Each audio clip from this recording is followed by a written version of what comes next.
we're going to cover transport in animals. Okay, we're going to cover those 5 parts here. Those are the difficult parts.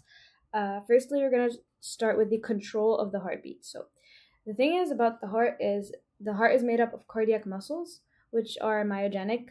They can contract by themselves, but the thing is they contract randomly. So they need some sort of control, something to control the heartbeat so the blood can rush from the atrium, okay, to the ventricle, and then let the ventricle fill, and then the ventricle contracts to eject the blood outside to the arteries. Okay, so this is how the control should be. Because say there is a problem now and the atrium and the ventricle contract at the same time, this means the atrium pushes the blood down, and at the same time the ventricle pushes the blood up, so this causes the heart to go into something called atrial fibrillation.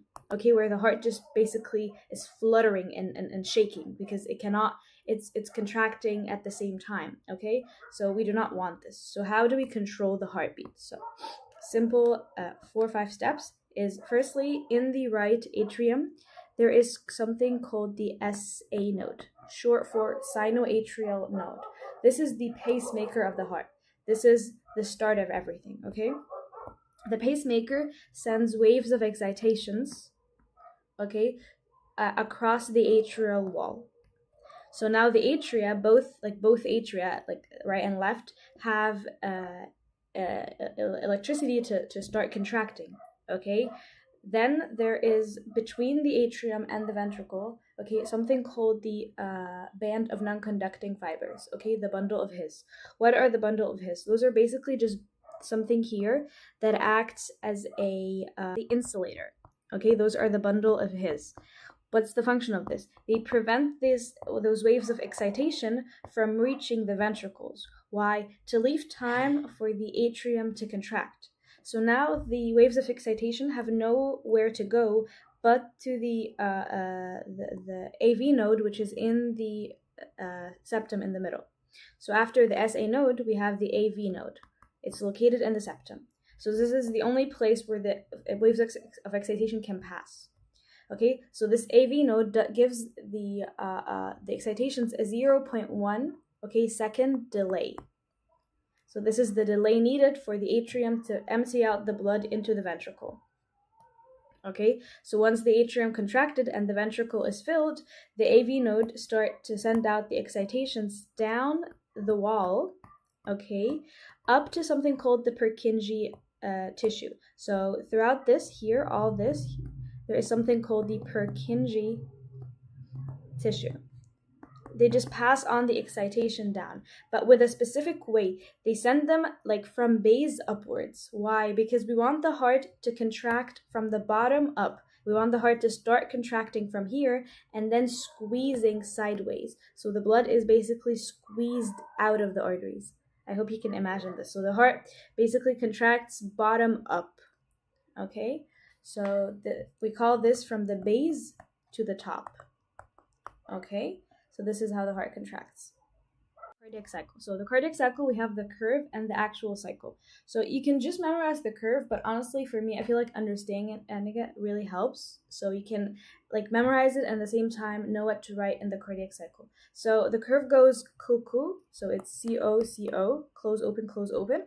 Okay, so here we have 3 lines. The red one is the pressure of the ventricle, okay, and the bottom blue one is the pressure in the left atrium, okay, and the upper blue one is the pressure of the aorta, okay. So here we're looking at the left side. The same thing happens on the right side, okay, and it happens simultaneously, but I'm just can only do it one at a time to explain it, okay. So here we're looking at the left side of the heart. We're looking here, okay. So let's look at the pressure.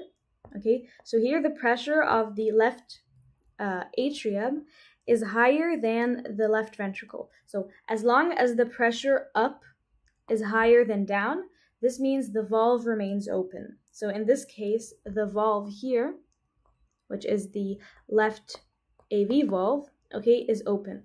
So as long as it opens, that means the blood from the left atrium is still going down to the ventricle. Okay, so the pressure of the ventricle keeps increasing till it reaches a point where it's higher than the atrium. Okay, this is the point where the valve closes. This is the point where the AV valve closes.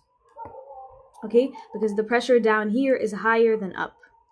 Okay, so then now this valve is closed, and at the same time the aortic valve is also closed, because let's look at the aorta. The pressure in the aorta is still higher than the pressure of the ventricle, so this means the valve is still closed.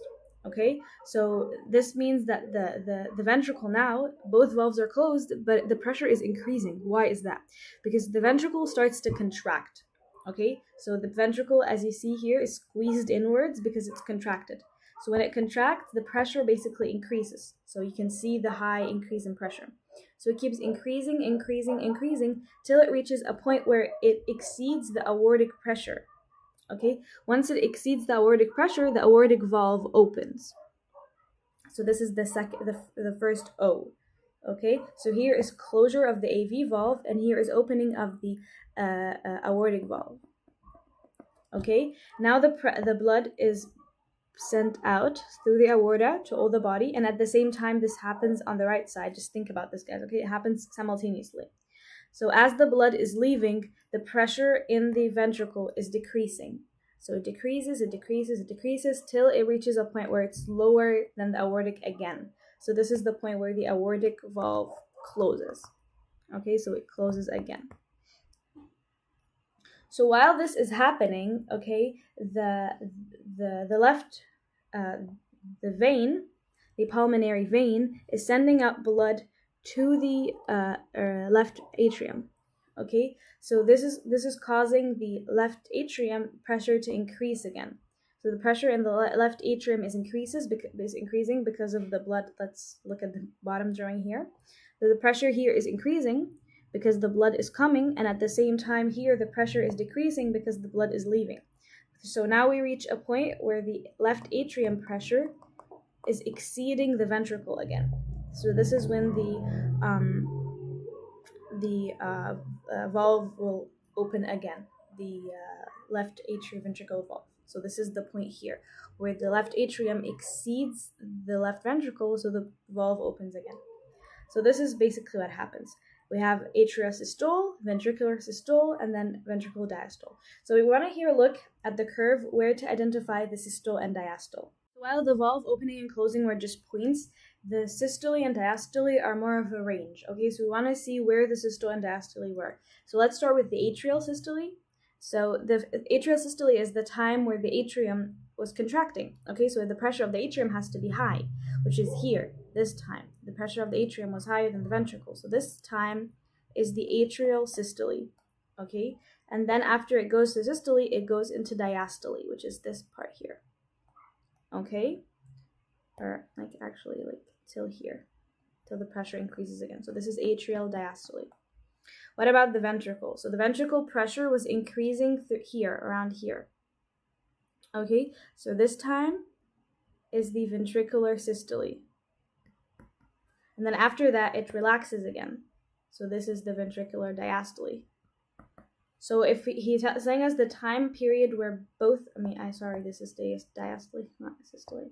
So if he's asking us the time period where the atrium and ventricle were both in diastole at the same time, it's basically this part here. Okay, but there is no time where the ventricle and atrium were contracting at the same time. No, the ventricle only starts contracting when the atrial stops, because as I said before, both of them cannot contract at the same time, or the blood will not be able to know where to go. Should I go down to the ventricle, or should I go away to the arteries? Get me here? Okay. Next part we're going to explain is the tissue fluid. Okay, this part, I don't know why a lot of people still have a problem with it, although I think it's one of the easiest part here in this chapter. It's just, we have to think about the blood. Okay, it is made up of two components. Okay, so the blood is made up out of plasma, which is the fluid part, and then a lot of some particles. So we have the red blood cells, obviously white blood cells, and something called plasma proteins. Okay, so here we have two concepts. We have something called hydrostatic pressure and something called osmotic pressure. So let's start off with what happens is blood comes from the arterial side here to the capillaries. Okay, it's coming with very high pressure. We call this pressure high hydrostatic pressure. Okay, so think about you having a garden hoe, okay, and you have water coming out with very high pressure. But this garden hoe is not closed. This garden hoe has pores in it. Okay, so the capillary has pores. So let me just here jot. So once the blood comes with high hydrostatic pressure, the fluid basically come out of those pores. Okay, so this is what happens here. Fluid comes out of the pores. Okay, this is the tissue fluid. But not everything can pass out of the holes. Only the things that are small enough to pass can pass. So those are essentially just the nutrients like glucose, the plasma part, okay, of the fluid. But things that cannot pass are firstly RBCs. So that's why tissue fluid is not red, because the RBCs cannot pass. And also those large plasma proteins. They also cannot pass. White blood cells, some of them pass if we have inflammation because the pores increase in size. But normally they're not that much, okay? So we cannot say there is no white blood cells, but we say there is few white blood cells in the plasma, in the tissue fluid, okay? So now the tissue fluid is out here, okay? What's the point? It basically is around the tissue, the cells, okay? Okay. So there can exchange can happen. So those cells now can take up the glucose and oxygen and release the carbon dioxide and the wastes in the tissue fluid. Okay, the tissue fluid cannot stay outside like this, because this will mean our body will have water accumulated under our skin. Okay, so this excess fluid has to go back. So how does that happen? So let's picture here. The fluid is going out, okay, but the plasma proteins are staying in. When they reach to the venular side, the concentration is high because now fluid is out and the only thing that is concentrating here is the plasma proteins. So this builds an osmotic pressure. That means inside there is low water potential now. Okay, so this extra fluid moves back into the tissue, into the venular side by the osmotic pressure. Okay, and any excess fluid will go back to the lymphatic system. So again, if we want to say it in a summarized way, the plasma part of the blood goes out by hydrostatic pressure because the blood is coming through the arterial side with high hydrostatic pressure, okay? Then the plasma proteins cannot leave, so at the venular side, they build up an osmotic gradient, okay? So water moves back, okay, down osmotic gradient, okay? So this is basically what happens. Before, textbook diagrams are very important. So this is a diagram here of the valve. Okay, so this is the atrioventricular valve, okay, and this is the semilunar valve. So the atrioventricular valve has basically something called papillary muscles, which are here, and those muscles have tendons. Those are the tendons. The muscles pull on the tendons so the valve can open. Here we have a real picture of the papillary muscle, okay, and the tendons. Okay, so just know this. The tendons are also called chordae tendinae, just because it came before in a mark scheme. This is the last difficult part in this chapter, this whole carbon dioxide transport and hemoglobin dissociation thing. If you focus with me, I'm going to really simplify this part for you. So first thing is, how is carbon dioxide transported in our blood? So there are 3 ways by which carbon dioxide is transported. Firstly, we have the bicarbonate, which is the 85%. So 85% of carbon dioxide is transported as bicarbonate in our blood. We're going to know how we do this in a sec. Then another 10% is transported as carboaminohemoglobin. So some of the carbon dioxide can bind on a part of the hemoglobin called the terminal amine group, okay, forming carboaminohemoglobin. Okay, it's not carboxyhemoglobin. Please take care. Carboxyhemoglobin, that is the carbon monoxide. But the carbon dioxide is the carboaminohemoglobin, and it's not the same hemoglobin binding site as the oxygen. This is very important. Okay, so this is a different binding site, so it has nothing to do with the oxygen. Last 5% is just some dissolved carbon dioxide in the plasma. So we need to talk about the majority, which is the 85%. How is bicarbonate formed? So we have to think about something. What's the affinity of hemoglobin to oxygen? So the thing is, the affinity of hemoglobin to oxygen is variable. It depends on the concentration.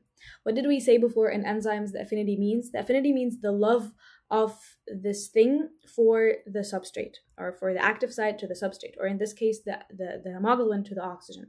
So how much he loves it means that if it has high affinity to something, so it loves it, it will basically bind easily, okay, but dissociate hard, because it really likes it. At the same time, if the affinity is low, it's the opposite. It binds very hardly, like it doesn't bind, but it dissociates very easily. So this is the whole trick, okay? So if the oxygen concentration is high, the affinity of hemoglobin to oxygen is also high. But if the oxygen concentration is low, the affinity is also low. So we have to apply this to our knowledge. Where is the oxygen high and where is it low? So oxygen is high at the lungs. So this scenario is going to be happening at the lungs, while the oxygen is low at the respiring cell. So this scenario will happen at the respiring cell. So let's take it here as an example. So here we're at the respiring cell. So we said that the affinity of hemoglobin is low for oxygen. So here it will not bind to oxygen and it will want to leave it. Okay, so the respiring cell here is producing carbon dioxide. Okay, so this carbon dioxide will diffuse into the RBC. Okay, when it reaches the RBC, it will bind with water. Okay, catalyzed by an enzyme called the carbonic anhydrase, okay, forming something called carbonic acid. So here, forming carbonic acid, and this is catalyzed by the enzyme called the carbonic anhydrase. Okay, this is an important reaction that is reversible and an important enzyme. From chemistry, whenever we have an acid, it will dissociate. So here it dissociates into hydrogen ion and bicarbonate ion. One of them is negative and one of them is positive. Okay, so the bicarbonate here is going to diffuse out, okay, out of the red blood cell, okay, and it will be transported in the plasma. So this is the 85% we were talking about. Okay, the thing is, when the bicarbonate leaves, because the bicarbonate is negative, okay, the negativity here decreases. So this makes the RBC kind of unstable. So we have to stabilize this by making either something positive go out or something negative go in. So here we do is we let the chloride ions move in, and chloride ions are negative. Okay, so this is called the chloride shift. So now we keep the membrane stable, because as we remove something negative, we added something negative, so it's stable. Okay, so now what is the point of this hydrogen ions? So here in the RBC, we have the hemoglobin. Okay, so we already know that the hemoglobin is usually bound to oxygen. But the thing is, here we don't want the hemoglobin to be bound to oxygen. We want this oxygen to be released to the cells. Okay, so we said before, when there is low oxygen, there is low affinity. So in this case, we're at the respiring cell, we have low oxygen, okay? So the affinity of the hemoglobin decreases. Why is that? Because this hydrogen ion binds to the hemoglobin, okay? So when it binds to the hemoglobin, it takes the binding side of the oxygen. So this oxygen is going to be released, okay? And this hydrogen ion will bind here, forming something called hemoglobinic acid. Okay, so this is the million-dollar question about why the affinity at the respiring tissue decreases. It's because the hydrogen ions bind with the have a higher affinity here, so they bind with the oxygen on the oxygen binding site, releasing the oxygen. So all this happens at the respiring cell. Okay, so now this 85% bicarbonate is transported in the plasma to the lungs. Okay, so now at the lungs, we want the opposite. We want the carbon dioxide to get released and at the same time oxygen to go in. So at the lungs, we have the opposite thing. Here, the affinity is high. Why is that? Because oxygen concentration here is very high. Okay, so when the bicarbonate reaches here, it enters again into the red blood cell, okay, and the opposite reaction happens. The hemoglobin will release the hydrogen ions because now there is a high concentration of oxygen. It'll be like, I don't want you anymore, I want the oxygen again. So the new oxygen from the lung will diffuse here. Okay, this is like a zoom in at the alveoli capillaries. Okay, it's just I'm like drawing this, like kind of like simplifies this. Okay, so in this case, the hydrogen ion is now and not bound to something. So it will go back and combine again with the bicarbonate, okay, and the irreversible reaction goes back, catalyzed again by the carbonic acid, so it will give us carbon dioxide and water. And this carbon dioxide will be exhaled out of the lungs. Okay, so now this hemoglobin is carrying new oxygen, and now we exhaled the carbon dioxide, and then this hemoglobin transporting the oxygen will go back into the respiring cell, and the cycle continues. This part again because I know it's a little bit hard to grasp. So after rewatching this part, now I have to understand the curve. So we want to apply everything we just understood on this curve. So this is the saturation partial pressure of oxygen curve. So the curve says that basically we in our hemoglobin, okay, we have 4 binding sites. We already know that from biological molecules. So there's something called the cooperative binding, which means that the more oxygen binds, the easier it is for the following oxygen to bind more. So demonstrate, here we have the first oxygen to bind. This is the hardest oxygen to bind, okay, because the bonds are still very strong, okay, so it's hard to bind. The more oxygen binds, the looser it gets, okay? So this is what gives us the sigmoid shape, the S shape. Why is that? Because the more oxygen binds, okay, the steeper it gets because it's easier now to bind to the hemoglobin, okay? But then at very high partial pressure, okay, the saturation kind of plateaus. Why is that? Because now, if we're thinking about all the hemoglobin, okay, now most of the binding site are saturated with oxygen. Okay, so we're thinking about like a lot of hemoglobin saturated now. So now there is very few spaces for the oxygen to bind. Okay, so now it only has this space to bind, or here. So it's very difficult to find a binding spot. Okay, so that's why the kind of curve levels off later. See the saturation of hemoglobin in a different carbon dioxide concentration. So we're gonna say that this is the high carbon dioxide, the low carbon dioxide concentration, and we're gonna draw another curve, okay, that is at a high carbon dioxide concentration. So we're going to see that the curve is shifted to the right. This is very important. This is called the Bohr effect, or the Bohr shift. Why is that?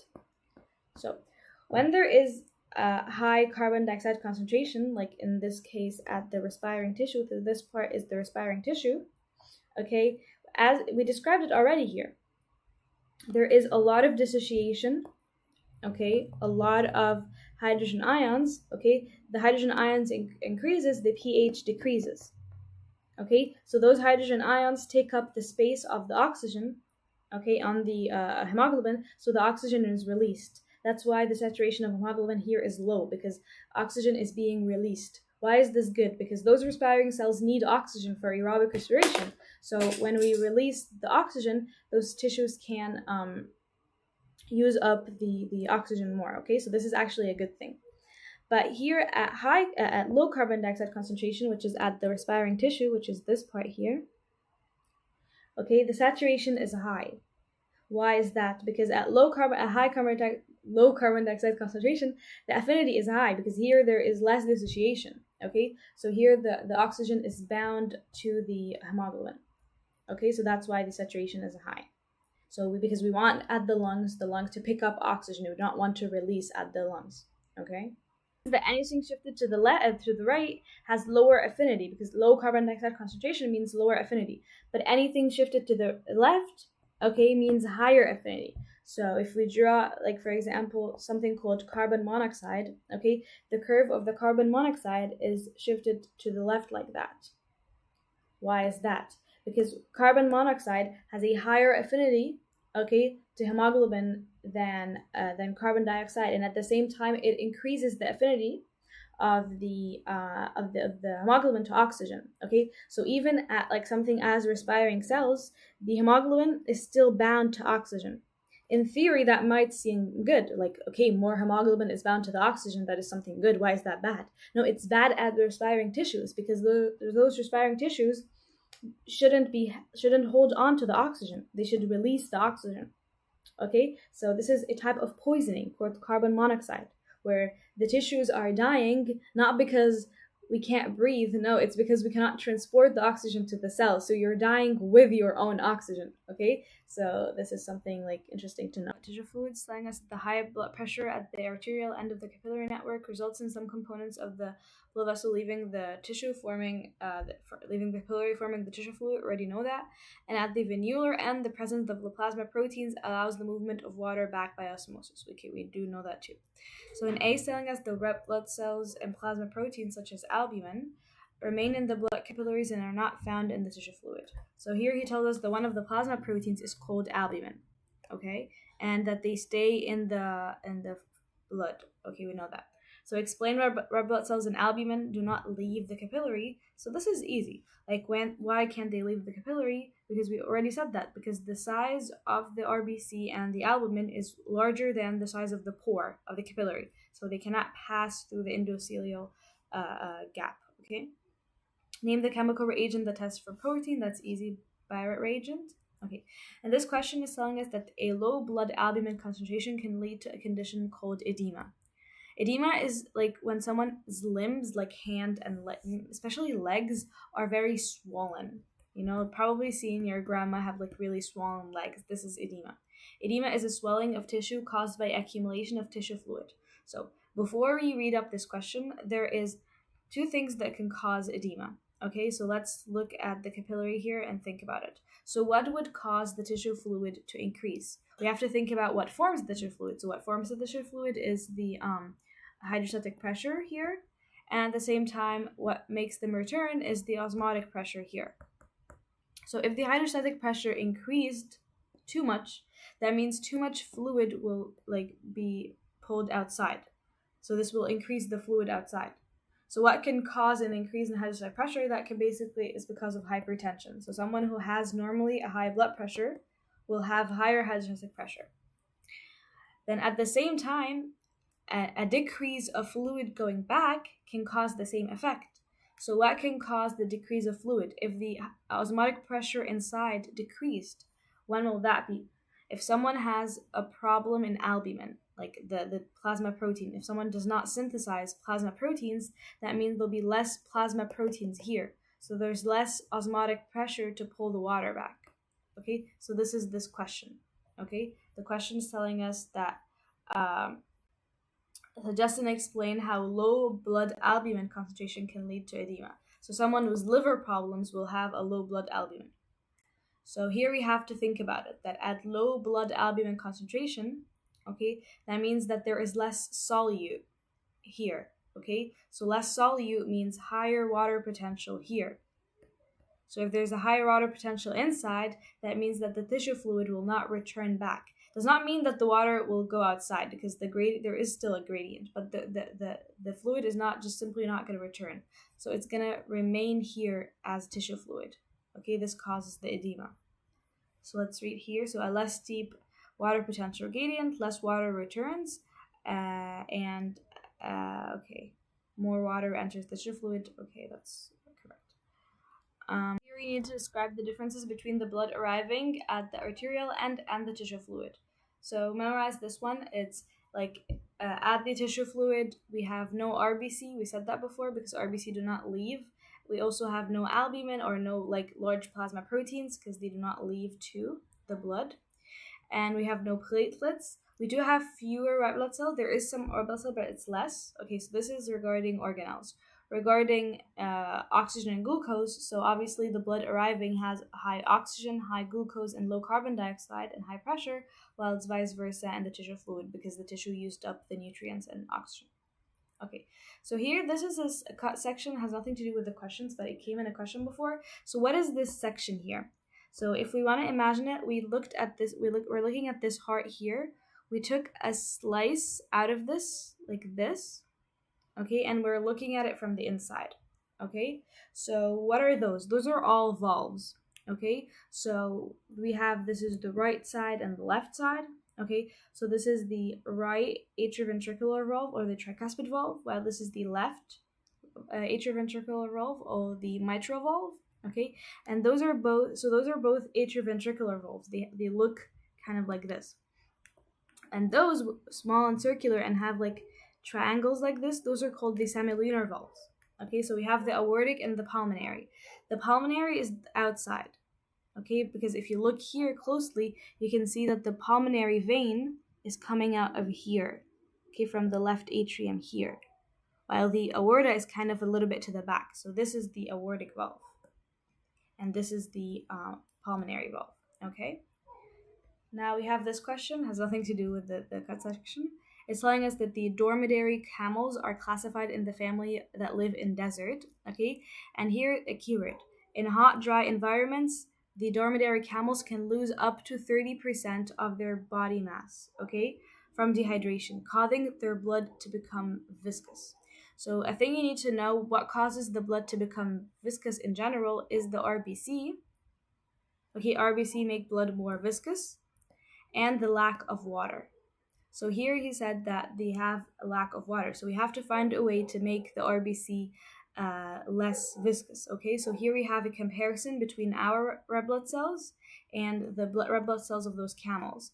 You can clearly see that they're elliptical. They have like this shape, and they're also smaller and more. Okay, so here the question was like, how are the red blood cells adapted for the dehydration in the camels? So firstly, they allow quicker movement of blood, okay, because as we said, their blood is already viscous, okay, so we have to find a way to make it like easier to flow, so their blood will flow faster because of the like elliptical shape, and they're also smaller and larger in number, okay. Okay, this question is telling us that the llama is also classified in this family. The llama live in sea level. There's high, so they live in a high altitude. Okay, I know this part about high altitude is like part of it is canceled, but not all of it. Like you just still understand it. Okay, because this is a question from 2024. The partial pressure in the lungs of the mammal is 300. Okay, 3,500, and this is the curve. So here it's telling us with reference to the figure, explain how the difference between oxygen dissociation curve of human and llama shows that llama are better adapted for living at high altitude. So the thing about high altitude is that they have low partial pressure of oxygen. Okay, that's the thing you need to know. So if we look here, we can see that the llama hemoglobin is shifted to the left. So we have to explain how this helps them. So being shifted to the left means that they have higher affinity to oxygen. So normally we would say that high affinity means that the hemoglobin is bound like more to the oxygen. So it's an advantage for the llamas, okay, because they already have less oxygen than normal. So that means like the hemoglobin has to bind to oxygen as much as it can, okay? So that's why they have higher affinity. So in this question here, it's hemoglobin has a higher affinity for oxygen, so more oxygen is transported, so sufficient oxygen unloaded in the tissue, okay? Because if they had normal affinity, that means that they already don't have enough oxygen, so they will not bind to it. And since he said from the figure, we have to get some sort of data. So we're gonna say that at 6.4, the partial pressure, the percentage saturation here was X, but here it was Y, okay? You just sketch a curve to show the effect of increasing carbon dioxide concentration. So increasing carbon dioxide concentration shifts to the left, to the right, I mean. So you're going to draw it like this. Okay. Explain the importance of Bohr effect in active organs. So in the Bohr effect means shifting to the right, means that the hemoglobin decreases the affinity to oxygen, so the oxygen will will move out. Okay, so this is good because the tissue need the oxygen. Okay, so this is what happens.